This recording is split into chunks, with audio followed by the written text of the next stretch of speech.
empecé a ver que realmente sin Dios yo no era nada. Al final la vocación es el estado en el que más te reconoces a ti mismo. Como Jesucristo ha caminado siempre a nuestro lado. Entonces, ¿el amor qué es? Darse. ¿A quién? A quien tenga delante. Y entonces yo tenía muchísimas ansias de entregarme a Dios. Vende lo que tienes, da el dinero a los pobres, así tendrás un tesoro en el cielo y luego ven y sígueme. La nueva evangelización solo se puede dar por enamorados, no se puede dar por personas que se lo sepan. Pero quiero lío en las diócesis, quiero que se salga afuera.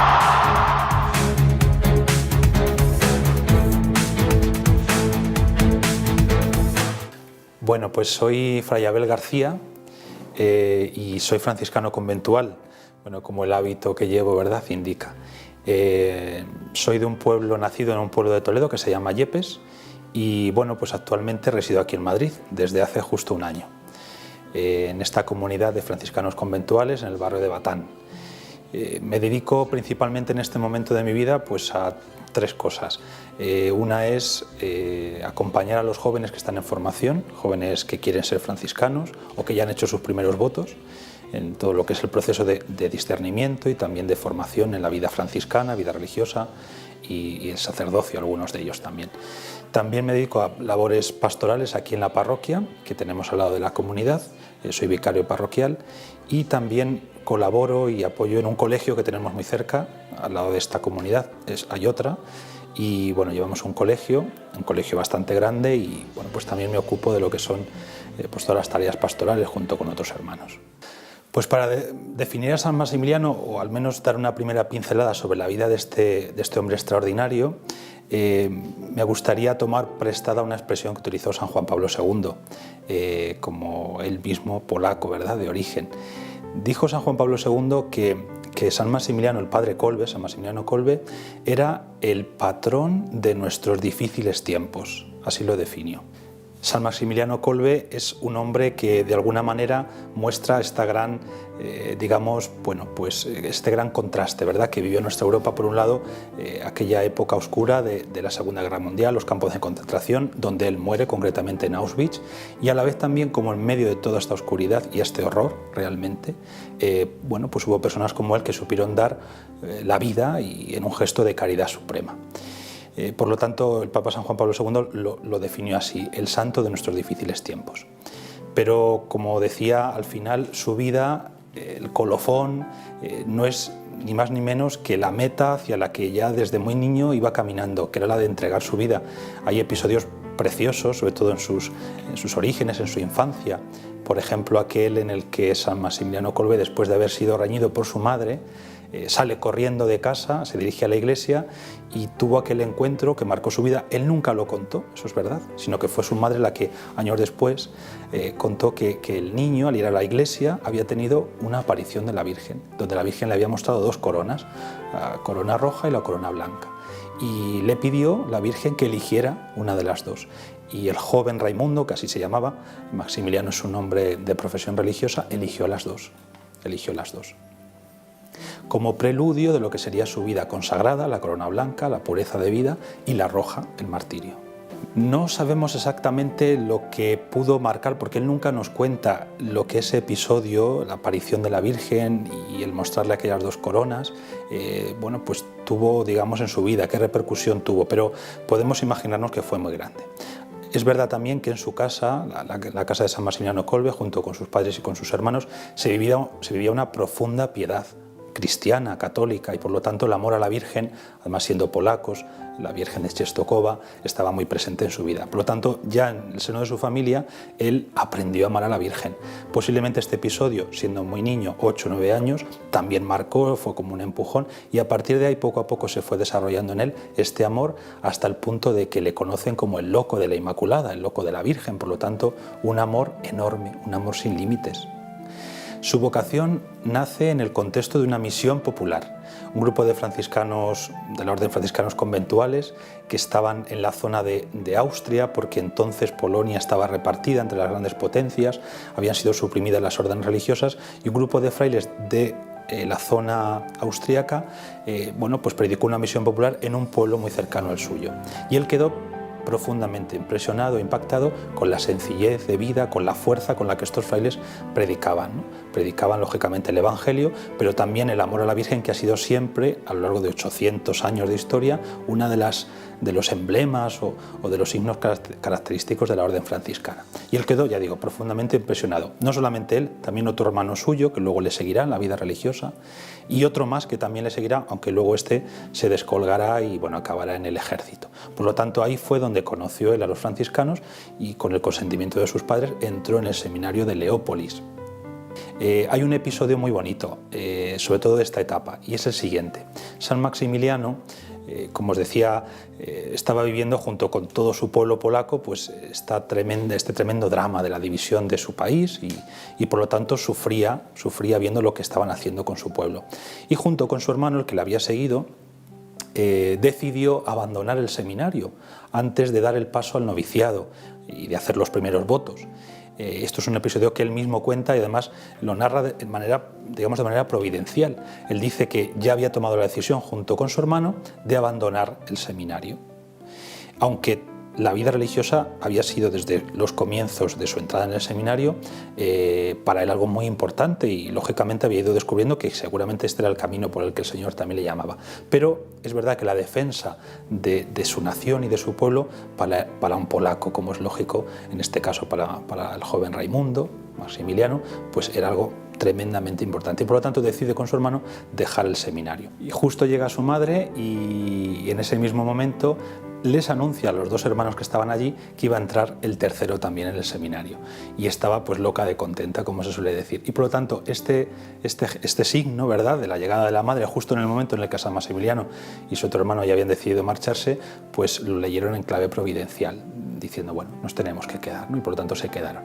Fueron años, como digo, de mucha formación a nivel espiritual, a nivel humano, y donde él recordará años más tarde que la Virgen como que le dijo, te quiero aquí, te quiero como franciscano, te quiero entregado a mí en la vida religiosa.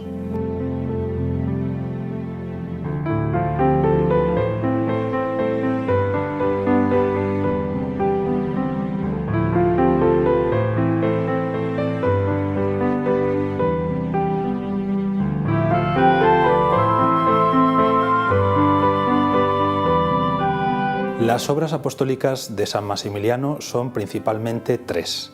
La primera de ellas, así digamos por orden, es el Caballero de la Inmaculada, que surge junto con la Milicia de la Inmaculada prácticamente, ¿no? Primero en realidad es la milicia en Roma en 1917, pero seguidamente es el Caballero, es decir, en la revista. La milicia la funda allí en Roma, como decía, en 1917, junto con otros 6 hermanos de la orden, franciscanos conventuales, viendo pues la necesidad que había de crear una milicia, es decir, San Maximiliano concibe que hay una lucha espiritual sobre todo, abierta por la belleza, la santidad, la verdad. Él, durante sus años de estudiante en Roma, siendo muy joven, ve cómo concretamente la masonería pues está luchando además de manera abierta y ya sin esconderse contra la Iglesia, y él, por ejemplo, presenciará algunas procesiones, entre comillas, desfiles de la masonería que llegaban incluso debajo de las ventanas del Papa, y bueno, con proclamas y con estandartes tremendamente blasfemos. Y él, ante la visión de este tipo de manifestaciones, se da cuenta de que es necesario que la Iglesia reaccione, ¿verdad? Entonces, bueno, junto con estos 6 hermanos y bajo el amparo de la Inmaculada, funda la milicia. Estas almas consagradas a María, que a través de ella buscan extender el reino de Cristo. Entonces, la milicia de la Inmaculada. Seguidamente se da cuenta de que la milicia necesita también como una especie de, bueno, pues de medio a través del cual pueda difundir este mensaje, ¿verdad? Y todas sus actividades y promocionar, bueno, pues lo que acaba de surgir. Entonces, él crea en ese momento un Caballero de la Inmaculada, que era una revista, ¿verdad?, donde daba, bueno, pues a conocer un poco todo lo que era la actividad de la milicia, y también donde escribían artículos para contrarrestar la fuerza, como decía antes, ¿no?, de bueno, pues todas estas ideas que se iban difundiendo y que eran contrarias pues a la visión cristiana del hombre. Entonces, la milicia, el Caballero, seguidamente otra gran obra apostólica que nacerá primero en Polonia y luego se extenderá a otros lugares, será la Ciudad de la Inmaculada, Niepokalanów. Es decir, ya no es solamente una milicia, es decir, ya no es un grupo, aunque luego poco a poco se irá extendiendo, ya no es solamente una revista, sino que es toda una ciudad, al principio un pueblecito, donde el núcleo principal está compuesto por frailes, llegarán a ser más de 700 frailes, allí muy cerca de Varsovia, y luego junto a estos frailes mucha gente también que se irá sumando. Un pueblo totalmente, digamos, volcado en la difusión del Evangelio, del reino de Cristo y del amor a la Virgen. Niepokalanów, en Polonia, luego fundará otra ciudad de la Inmaculada, en este caso en Japón, y tendrá también el deseo de fundar otras muchas ciudades, pero que bueno, pues este deseo se verá truncado por una serie de acontecimientos. Él tendrá que volver a Polonia, luego estallará la Segunda Guerra Mundial y ya no podrá seguir adelante. Y esta es, digamos, otra de las grandes obras de San Maximiliano. La Iglesia ya en esa época, estamos hablando pues de 1930 y algo, si no recuerdo mal, pide misioneros, sí, 1930, para ir a Asia, ¿no? Para ir a Asia. Y por lo tanto San Maximiliano bueno, pues recoge, ¿verdad?, esta llamada que la Iglesia a través del Papa dirige pues a todos los que estén dispuestos a lanzarse a la evangelización del continente asiático. Y concretamente él, con otro grupito de hermanos, se marcha a Japón. Y allí comienza, pues como os decía, una nueva ciudad de la Inmaculada y rapidísimamente un nuevo caballero de la Inmaculada. Él comienza a dar clase, era profesor, durante los años en Roma había conseguido, bueno, incluso el doctorado en teología, filosofía y teología. Y cuando llega a Japón, el obispo de Nagasaki, que es la ciudad donde se establecen, le pide que dé clase en el seminario. Entonces las clases se daban en latín, por lo tanto el tema de la lengua no era un problema. Y entonces él, a la vez que daba clases en Japón, allí en Nagasaki, concretamente en el seminario, pues pide a los mismos estudiantes que empiecen a ayudarle a traducir el Caballero de la Inmaculada. Y bueno, pues en nada, cuestión de un mes desde su llegada, comienzan a publicar esta revista y tiene, bueno, pues una divulgación totalmente inesperada y milagrosa, incluso entre... Ya sabéis, la mayoría de los japoneses no son católicos, es más, la Iglesia Católica es una minoría. Bueno, pues milagrosamente tuvo una gran difusión, una gran difusión. Es verdad que en esto influyó mucho el testimonio de vida de estos hombres. A los japoneses les llamaba muchísimo la atención la pobreza con la que vivían estos hombres, siguiendo un poco las huellas y la inspiración de San Francisco, y también la pureza de vida, la transparencia, hombres de oración, hombres de bondad, hombres con un espíritu de acogida enorme. Y bueno, pues esto como que de alguna manera fascinó, ¿verdad?, a la sensibilidad y al espíritu japonés. O sea que tuvieron en ese sentido muy buena acogida por parte de la población. E incluso al poco tiempo de estar allí ya se dieron las primeras conversiones al catolicismo gracias a la labor de estos frailes. Sí, el final de la vida de San Maximiliano, que es lo que más se conoce, la entrega, ¿verdad?, en Auschwitz, pues por un padre de familia, en el fondo es el broche de oro a toda una vida de entrega. Yo creo que estos finales, quizá tan apoteósicos, entre comillas, tan extraordinarios, no se improvisan. Es decir, uno, poco a poco en la escuela, en este caso en la escuela de la Inmaculada, en la escuela de la Virgen, lógicamente la Virgen nos lleva siempre a su Hijo. Y dice Jesucristo que nadie tiene amor más grande que el que da la vida por sus amigos, ¿verdad?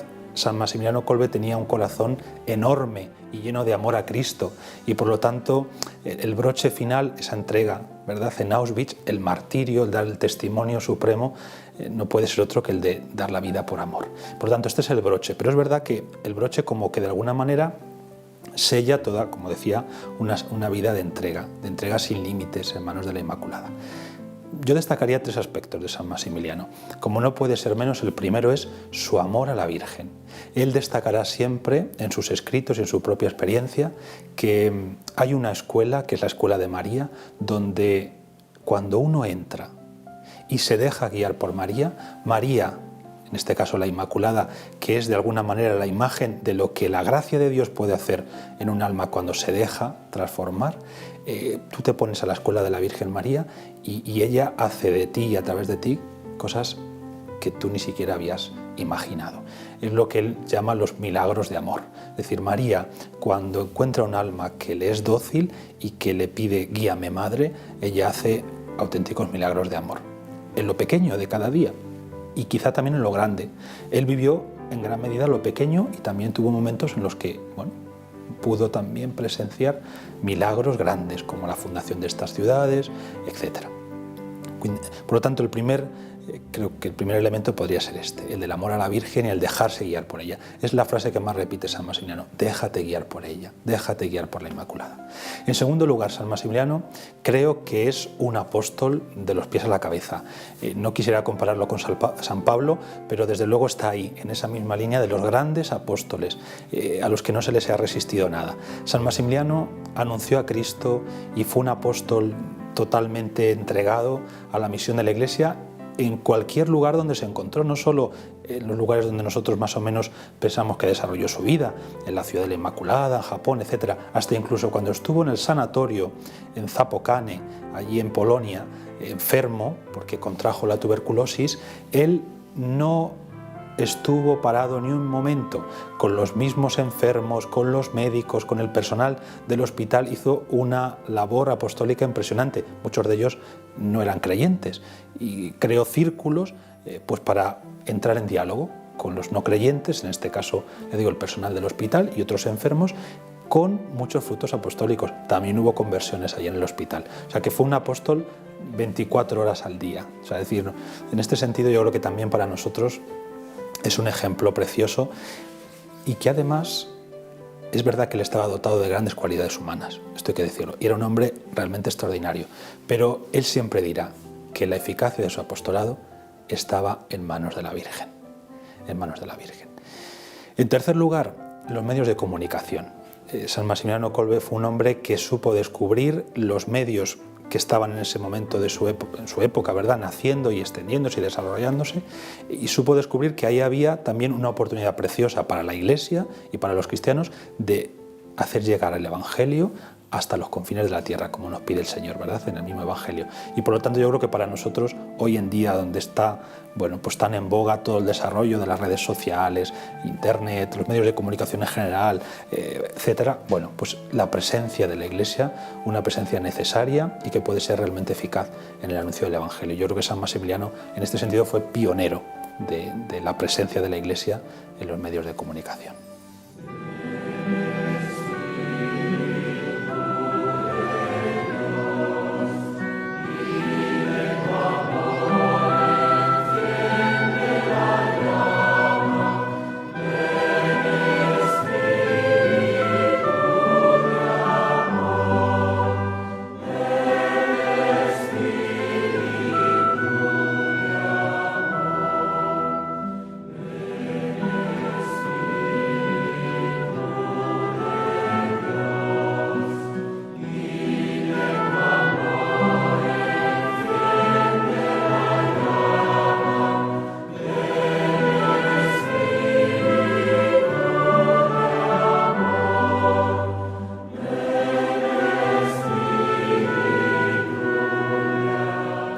Pues soy Miquel Bordas Brusinski, soy abogado, casado, y tengo origen español y polaco, y eso me vincula un poco a la milicia de forma más incluso de sangre, porque San Maximiliano era polaco, ¿no? Entonces, también soy presidente de la milicia en España y formo parte del Consejo Internacional de la Milicia. La idea inicial que la milicia actual pues hereda y hace suya, actualiza también, siempre bajo la guía, el carisma o la interpretación de la Iglesia. El primer fin pues es convertir sobre todo a los masones, es no una obcecación, pero sí que responde a ese momento concreto y sobre todo personalizando en ellos al enemigo o al antagonista que pretende eliminar a la Iglesia o al menos quitarle a la Iglesia cualquier atisbo de sobrenaturalidad y cualquier pretensión de salvífica, ¿no? Entonces serían pues los masones, también los alejados de la Iglesia en general, pero sobre todo pues los cismáticos, protestantes sobre todo, los herejes, y también pues tiene como una especie de pretensión de conseguir la conversión de los judíos. Ese sería el primer fin, y el segundo fin pues la santificación de todos, los alejados de la Iglesia y los que están dentro de la Iglesia, a través en especial pues de esa acción de la Inmaculada. En otro momento él resumirá esos dos fines en uno, que es conquistar el mundo para la Inmaculada, a través de la Inmaculada para el Sagrado Corazón de Jesús, para el reino del Corazón de Jesús en este mundo, que al final esta pretensión es de cualquier cristiano, ¿no? Pues hacer el mundo cristiano y traerlo a la Iglesia. estos fundadores, cuando se reúnen aquel 16 de octubre, lo que establecen como medios, pero antes de los medios incluso ponen dos condiciones, que sería pues la consagración, la vivencia de la consagración a la Inmaculada, sobre todo, ¿no? Ser propiedad y cosa suya, renunciar. Eso San Maximiano luego lo va desarrollando, sobre todo con su propia vida, ¿no? Con esa comunión de vida con la Inmaculada, con la Virgen, pero eso es ponerse al servicio de la Inmaculada, que nuestra voluntad se identifique con la voluntad de la Inmaculada, que es la voluntad de Dios, al fin y al cabo, ¿no? Esa sería una visión totalizadora de entrega hasta el final. Y eso se simboliza en otra condición, que es llevar un signo de esto, sería la medalla milagrosa. Los milites, los miembros de la Milicia de la Inmaculada, se comprometen a llevar ese signo, la medalla, como forma, digamos, de pertenencia a la Inmaculada, pero precisamente también porque ella misma, a Catalina Labore, le entregó esa medalla milagrosa. Entonces, esas serían las dos condiciones básicas que también cualquier miembro de la milicia tiene que reflejar para poder llevar a cabo los fines. Y luego, ¿cómo va a llevar a cabo los fines? Pues estamos hablando de los medios, ¿no? Entonces, los medios, en principio, no reduce a ningún medio, dice que todos los medios son legítimos. Entonces, lo que pasa que luego, bueno, según el estado de cada uno y según las condiciones de cada uno, es verdad que la milicia, en cuanto a milicia, vemos en el Padre Colbe pues como una vocación muy fuerte a los medios de comunicación, pero eso no es un medio que lo limite. El mismo Padre San Maximiano también dice pues, que la milicia tiene que estar presente en todas partes, una cosa muy transversal. También él se va de misiones, pero que esté presente en los parlamentos, en el arte, y al final también cualquier milite es milite donde sea, y esto es la vocación de la mayoría de los milites, pues son milites en su propia casa. Puede ser un enfermo ofreciendo su sufrimiento para la milicia y para la Iglesia, o cualquier ama de casa o cualquier trabajador en lo que esté haciendo, que es al final también la vocación bautismal, ¿no? O sacerdotal común, pues de ofrecer a nosotros a través de la Inmaculada a Dios todo lo que estamos haciendo para al final conseguir la salvación también del mundo, ¿no? Yo me llamo Cristina y pertenezco al Consejo de la Milicia de la Inmaculada, y aquí en la parroquia del Rosario nos reunimos 2 veces al mes, el primero y el tercer viernes de cada mes, y un grupo de personas pues de la parroquia, pero está abierto a quien quiera venir porque preparamos un rosario meditado. Luego, una cosa muy importante y muy preciosa es los sábados con la Inmaculada. Y ahí viene mucha gente de distintos sitios. Es el sábado por la tarde, con música muy bonita y pues una enseñanza también, el rosario también, como no, y luego la exposición del Santísimo, y son momentos preciosos. El padre Gonzalo me animó a la consagración. Estoy consagrada, pero bueno, yo soy madre, tengo nietos, abuela, en fin, que vivo en el mundo. Pero estoy consagrada a la Virgen. Entonces él me animó, el padre Gonzalo, que fue como un reinicio con él de la milicia aquí en España. Ya habían distintos sitios, en Palencia, en Sevilla, pero bueno, como que se le dio un empujoncito mayor. Y en aquel empujón ahí entré yo. Y bueno, pues tenía un amor inmenso, y tengo a la Virgen, pues porque ella me ayudó a volver a la iglesia, y bueno, pues así comenzó.